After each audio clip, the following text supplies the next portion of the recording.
Selamat pagi Bapak, Ibu, dan Saudara yang terkasih dalam Tuhan kita Yesus Kristus. Bersyukur pagi ini kita berjumpa kembali dalam Saren Pagi GKI Salatiga, Jumat 28 November 2025. Bersama saya, Nathanael Harjono. Sebelum merenungkan sedikit firman Tuhan, marilah kita berdoa. Tuhan Allah Bapa di surga, kami bersyukur atas hari baru yang Engkau anugerahkan kepada kami, sehingga pagi ini boleh merenungkan kembali sebagian firman-Mu.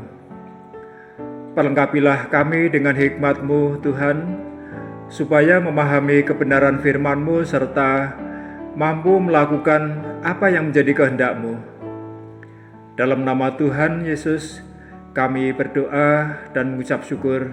Amin. Bapak, Ibu, dan Saudara yang terkasih dalam Tuhan, tema renungan pagi ini saya beri judul Persatuan dalam Keluarga Tuhan. Firman Tuhan kita ambil dari Pengkhotbah pasal 4 ayat 12. Demikian, jika satu orang dapat dikalahkan, dua orang akan dapat bertahan. Pilihan 3 utas tali tak mudah diputuskan. Ayat firman Tuhan dalam khotbah ini mengajak kita untuk menyadari adanya keterbatasan dalam setiap pribadi kita. Kita bukanlah Superman yang perkasa dan selalu menang dalam berbagai masalah. Pada zaman dulu ketika belum ada senjata perang yang canggih, maka setiap prajurit yang berperang harus memperlengkapi diri dengan tameng ataupun baju sirah yang terbuat dari logam atau kulit yang tebal sebagai pelindung bagian depan tubuh. Itu pun belum tentu melindungi secara penuh, apalagi jika datang serangan panah dari arah belakang. Tetapi jika 2 orang prajurit bersatu saling membelakangi, maka kerjasama ini akan dapat menangkis serangan musuh. Kehidupan orang percaya dapat kita analogikan seperti prajurit yang berperang. Ketika kita hanya mengandalkan diri sendiri tanpa melibatkan orang lain, maka sebenarnya kita mengambil posisi yang rentan untuk jatuh.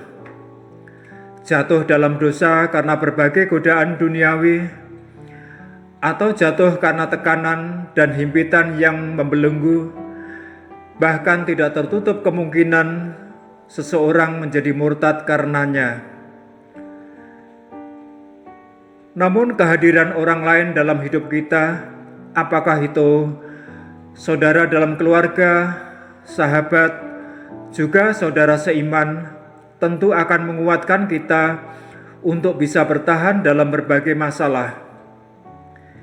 Ini pun harus dibarengi dengan kerelaan kita untuk melepas ego masing-masing sehingga menjadi support system yang kokoh. Di ayat 12 tadi dikatakan, pilihan 3 utas tali tak mudah diputuskan. Dahulu orang merajut tali dengan cara memilin beberapa utas tali untuk menghasilkan tali yang kuat.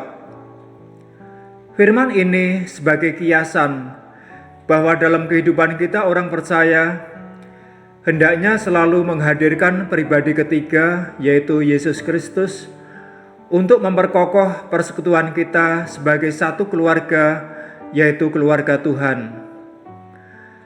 Seringkali kita hanya mengandalkan kemampuan dan kekuatan kita sendiri dalam berbagai aspek kehidupan dan berseru, "Tolonglah aku Tuhan," ketika sudah terjepit menemui jalan buntu.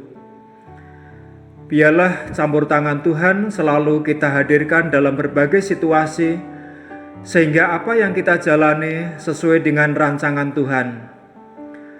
Tanpa ikatan tali kasih Tuhan yang menguatkan, maka persekutuan kita pun bisa saja rapuh karena setiap diri kita memiliki keterbatasan. Mari kita belajar melepas ego, memahami dan berempati kepada orang lain, serta senantiasa memohon campur tangan Tuhan dalam setiap pergumulan kita. Amin. Mari kita akhiri renungan pagi ini dengan doa. Terima kasih Tuhan untuk firman-Mu yang telah kami dengar dan renungkan. Ampunilah dosa dan kelemahan kami. Ajarlah kami untuk senantiasa melibatkan Tuhan dalam kehidupan pribadi kami, dalam keluarga, maupun persekutuan jemaat-Mu, sehingga kami memperoleh kekuatan karena tali kasih-Mu. Tuhan, sertailah kami dalam seluruh aktivitas hari ini. Dalam nama Tuhan Yesus kami berdoa. Amin. Bapak, Ibu, dan Saudara, selamat pagi, selamat beraktivitas, dan tetap semangat melayani Tuhan. Tuhan Yesus memberkati.